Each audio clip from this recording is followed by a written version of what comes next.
नमस्कार, 14 का चक्रव्यूह में आपका स्वागत है। मैं हूं आपके साथ राजीव सिंह। एक अनुमान के मुताबिक विदेशों में करीब 300 लाख करोड़ काला धन जमा है। अगर यह काला धन भारत आ जाए तो एक व्यक्ति के हिस्से में करीब 25 लाख रुपए आएंगे और देश के 626 जिलों के विकास के लिए एक जिले को करीब 50,000 करोड़ रुपए मिलेंगे। करीब 30 साल तक हमें कोई टैक्स देने की जरूरत नहीं होगी। दूध 15 से 20 रुपए लीटर मिल सकता है और पेट्रोल भी 25 से 30 रुपए लीटर। ये आंकड़े उन लोगों के नजरिए से देखिए जो आज भी रोजाना महज 20 रुपए से कम पर जिंदगी बिताते हैं। अन्ना आंदोलन के सहारे ये मुद्दा राष्ट्रीय बना तो पहली बार राजनीतिक दल बेचैन दिखे और सब अपने हिसाब से गंभीरता दिखाने लगे। 14 के चक्रव्यूह में आज बात करेंगे काले धन की कि आखिर कौन लाएगा काला धन और मतदाता कितना गंभीर है इस मामले को लेकर राजनीतिक दलों के नजरिए के प्रति। हमारे साथ हमारे पॉलिटिकल एडिटर मनोज वर्मा जी जुड़ेंगे इस पूरे मामले पर बातचीत करने के लिए।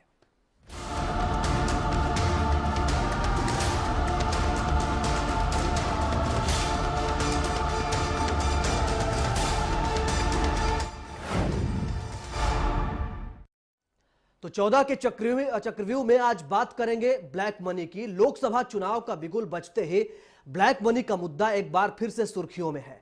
ब्लैक मनी को लेकर सभी पार्टियां देश के मतदाताओं से तमाम वादे कर रही हैं। यहां तक कि जिस पार्टी पर काले धन को विदेश भेजने के सबसे ज्यादा आरोप हैं वो पार्टी भी काला धन वापस लाने का वादा कर रही है। ऐसे में सवाल यह है कि क्या काले धन की वापसी को लेकर सियासी दल वाकई गंभीर है या फिर यह महज एक चुनावी वादा बनकर रह जाएगा।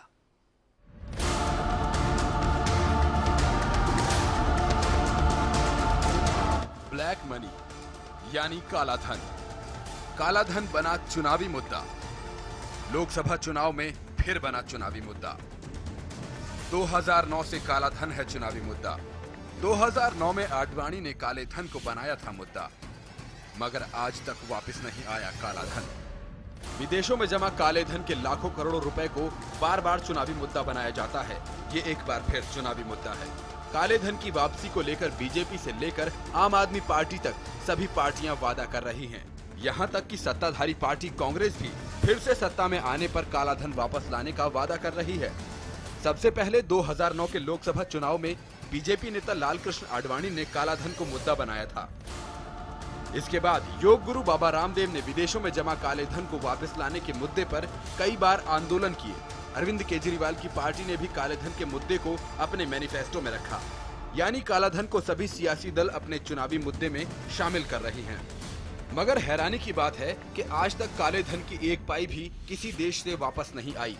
10 साल तक सत्ता में रहने के बाद कांग्रेस को चुनाव के वक्त काला धन वापस लाने की याद आई है, तो बीजेपी को भी 1998 से लेकर 2004 तक सत्ता में रहते हुए काले धन की याद नहीं आई थी। यानी विपक्ष में होने या आने पर सभी दलों को काले धन की याद आती है और सत्ता में आने के बाद वो इसे भूल जाते हैं।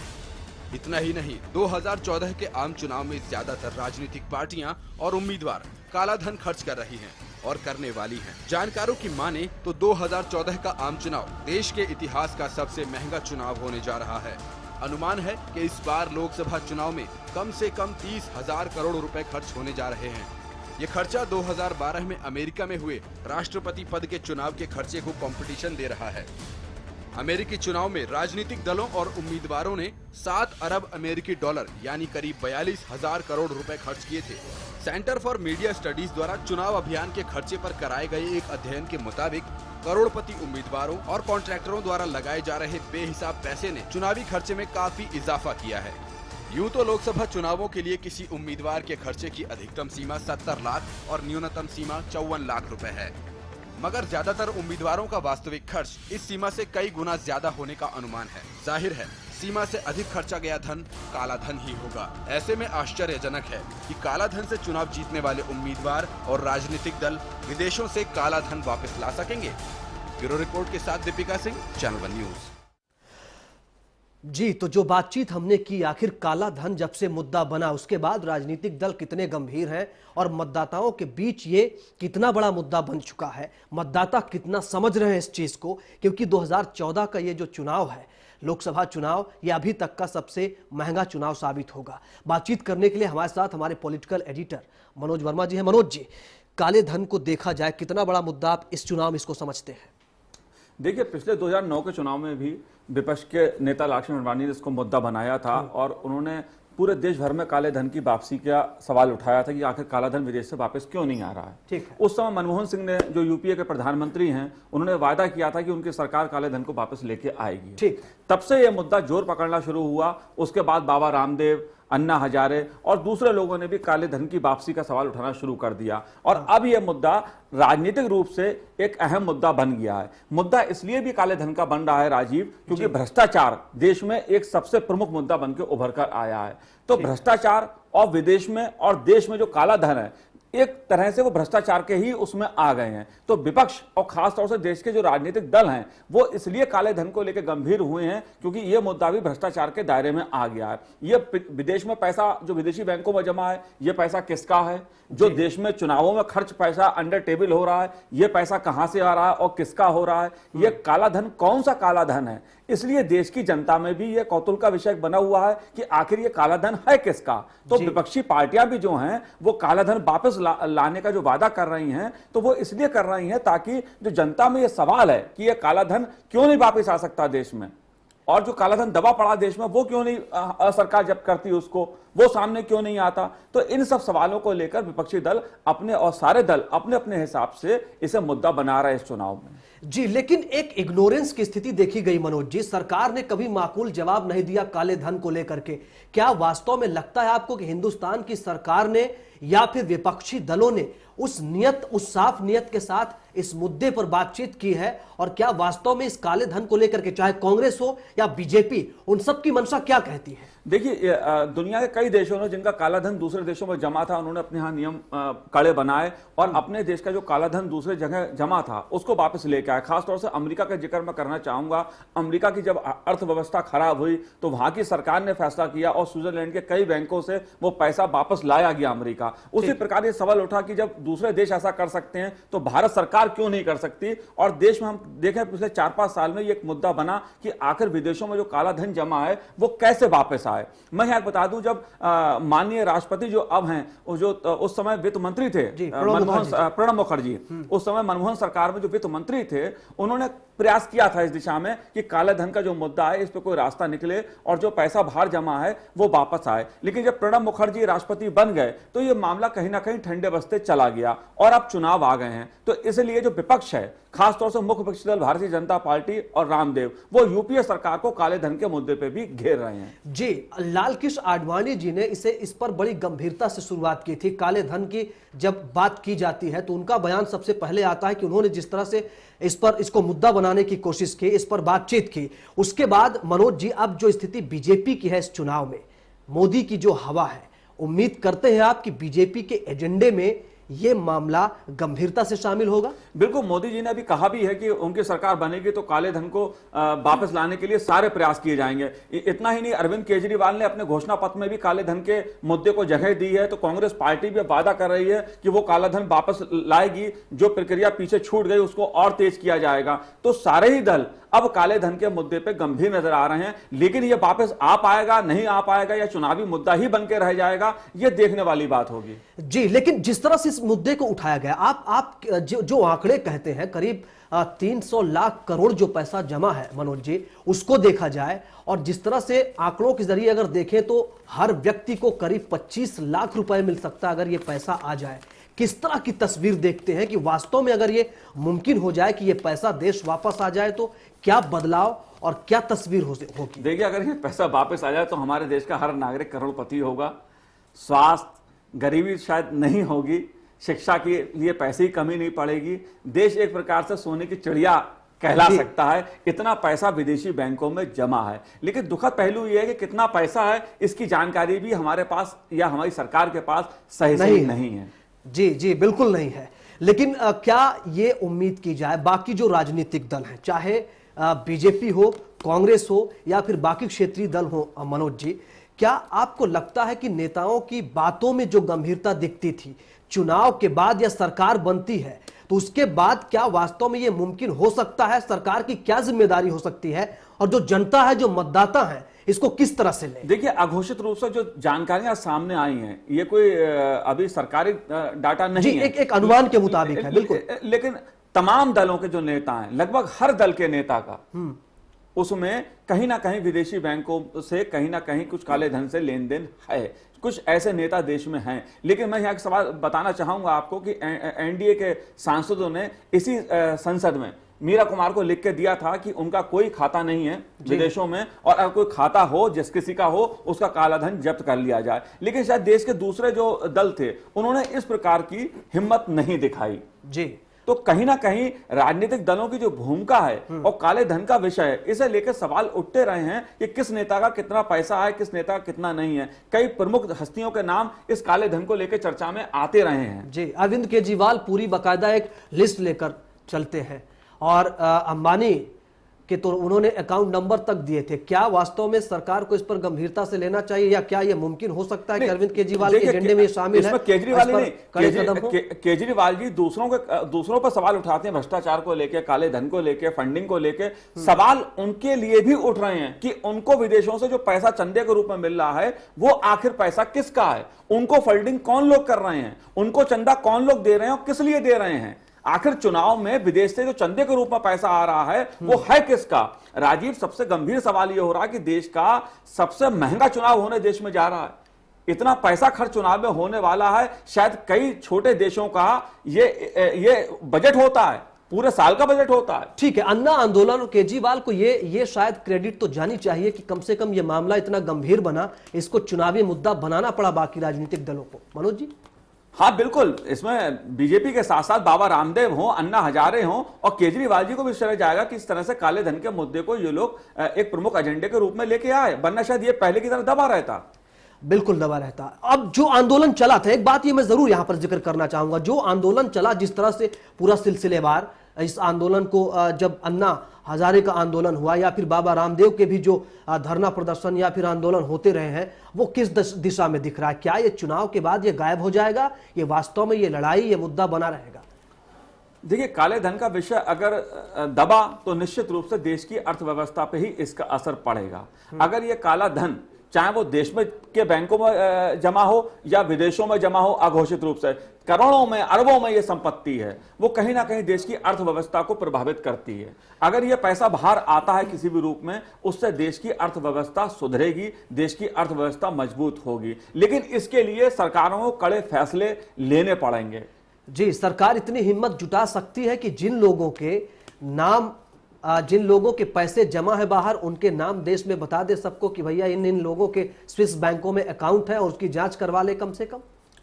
मुझे ऐसा नहीं लगता। इच्छा शक्ति है इतनी सरकार के इसमें इच्छा शक्ति दिखानी पड़ेगी, क्योंकि ये सारे दल जो हैं कहीं ना कहीं एक दूसरे से जुड़े होते हैं। चुनावी मुद्दा तो बनते हैं, लेकिन जब बात सरकार की आती है तो कहीं ना कहीं ऐसे मुद्दे पीछे छूट जाते हैं। एक छोटा सा ब्रेक लेंगे, लेकिन ये बात भी कहीं ना कहीं मनोज जी आती है। नितिन गडकरी जी ने एक बात कही थी, बड़ा बवाल उस पर हुआ था कि 4 काम वो हमारे करते हैं, 4 काम हम उनके करते हैं। क्या एक ये भी लाइन है राजनीति में काम करने की? शायद इसीलिए एक दूसरे के काले काम उजागर नहीं हो पाते। एक छोटा सा ब्रेक के बाद बातचीत करेंगे कि आखिर राजनीतिक दल जो चंदा लेते हैं उसका हिसाब क्यों नहीं देते हैं। छोटा सा ब्रेक।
ब्रेक के बाद स्वागत है आपका 14 के चक्रव्यूह में। बातचीत आज हम कर रहे हैं काले धन की।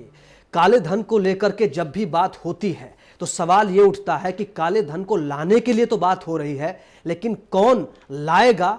किसके अंदर इतनी राजनीतिक इच्छा शक्ति है कि विदेशों में स्विस बैंकों में जमा हुआ जो काला धन है उसके मालिकों का नाम बता सके? ये बात चल रही है। दूसरी बात, जो राजनीतिक पार्टियां हैं उनकी इच्छा शक्ति क्या है? इस बार का चुनाव सबसे महंगा चुनाव होने जा रहा है मनोज जी। जो पैसा आ रहा है, जो चुनाव में लग रहा है, बीच में ये भी बातें उठती रही कि काला धन भी कहीं ना कहीं इसमें शामिल होता है। ये सारा पैसा कहां से आ रहा है? क्या ये बात भी करनी चाहिए?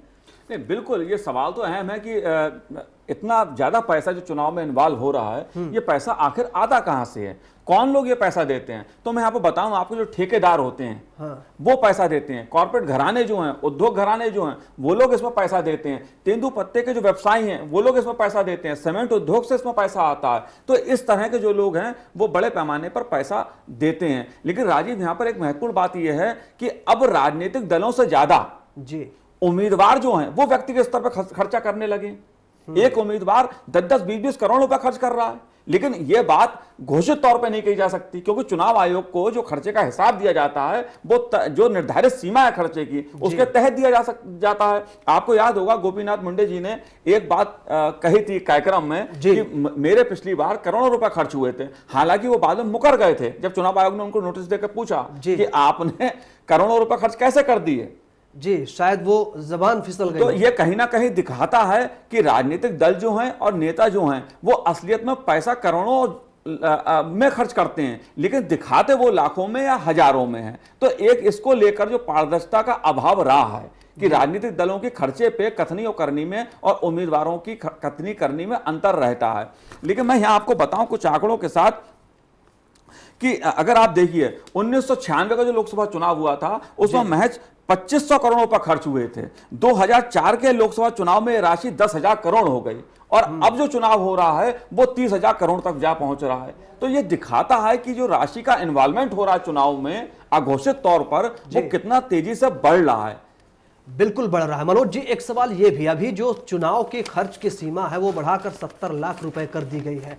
इस पर भी बातचीत होनी चाहिए, क्योंकि कई लोगों ने आपत्ति की। कुछ जगहों से ये आवाजें भी उठी कि इतने ज्यादा पैसे की जरूरत नहीं है, छोटे जो प्रत्याशी हैं उनके लिए ये भारी पड़ेगा। दूसरी बात, जो काला धन है उसकी भी इसमें जो है कहीं ना कहीं संलिप्तता होगी। राजीव, ये सवाल आपने बहुत अहम सवाल उठाया है, खासतौर से जब से 70 लाख इसकी निर्धारित सीमा खर्चे की गई है। अब सवाल इसके दो तरह के उठ रहे हैं कि महंगाई बहुत ज्यादा राजीव बढ़ी।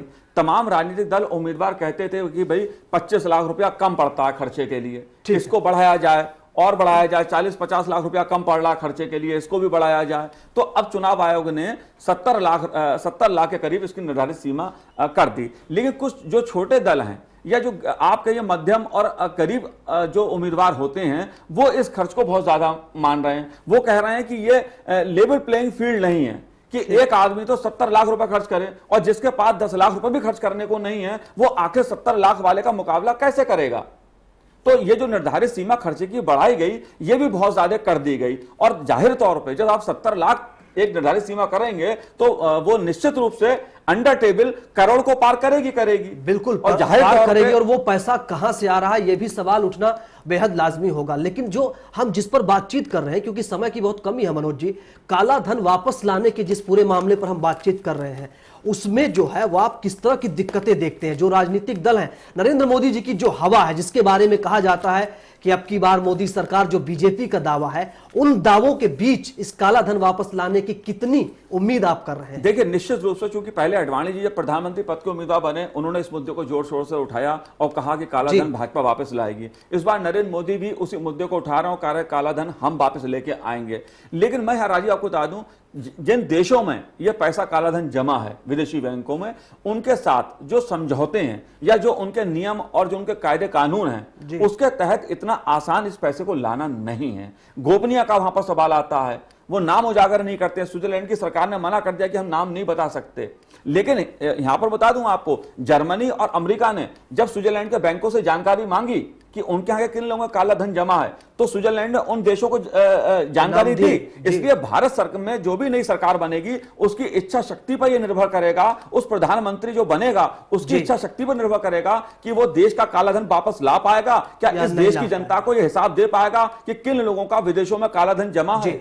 बहुत शुक्रिया आपका हमसे बातचीत करने के लिए। लेकिन इसी इच्छा शक्ति की बात हो रही है कि किस राजनीतिक दल में यह इच्छा शक्ति है कि वो बताए कि स्विस बैंकों में किसके पैसा जमा है, कितना पैसा जमा है और जो काला धन है वो वापस लाएंगे या नहीं, इस पर अभी संदेह है। बाकी जनता जनार्दन जो है वो खुद समझे कि वोट किसको देना है। 14 के चक्रव्यूह में आज फिलहाल इतना ही। बाकी खबरों के लिए आप देखते रहिए चैनल 1 न्यूज।